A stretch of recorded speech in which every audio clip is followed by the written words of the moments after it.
एक आदमी ने एक बहुत ही खूबसूरत लड़की से शादी की।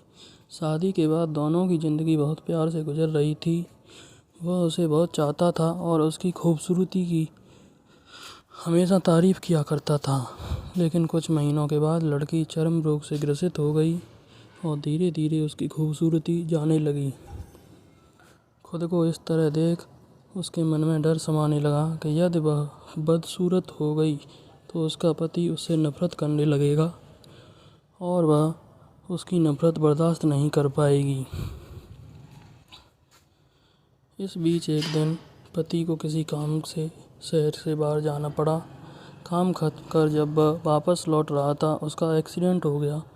एक्सीडेंट में उसने अपनी दोनों आँखें खो दी। लेकिन इसके बावजूद भी उन दोनों की ज़िंदगी सामान्य तरीके से आगे बढ़ती रही। समय गुजरता रहा और अपने चर्म रोग के कारण लड़की ने अपनी खूबसूरती पूरी तरह गंवा दी। वह बदसूरत हो गई, लेकिन अंधे पति को इस बारे में कुछ भी पता नहीं था। इसलिए इसका उनके खुशहाल विवाहित जीवन पर कोई प्रभाव नहीं पड़ा। वह उसे उसी तरह प्यार करता रहा।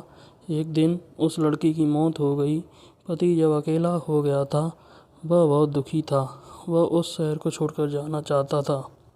उसने अंतिम संस्कार की सारी क्रियाविधि पूर्ण की और शहर छोड़कर जाने लगा। तभी एक आदमी ने पीछे से उसे पुकारा और पास आकर कहा, अब तुम बिना सहारे के अकेले कैसे चल पाओगे? इतने साल तो तुम्हारी पत्नी तुम्हारी मदद किया करती थी। पति ने जवाब दिया, दोस्त, मैं अंधा नहीं हूँ, मैं बस अंधा होने का नाटक कर रहा था, क्योंकि यदि मेरी पत्नी को पता चल जाता कि मैं उसकी बदसूरती देख सकता हूँ तो यह उसके रोग से ज़्यादा दर्द देता। इसलिए मैंने इतने साल अंधे होने का दिखावा किया। वह बहुत अच्छी पत्नी थी, मैं बस उसे खुश रखना चाहता था।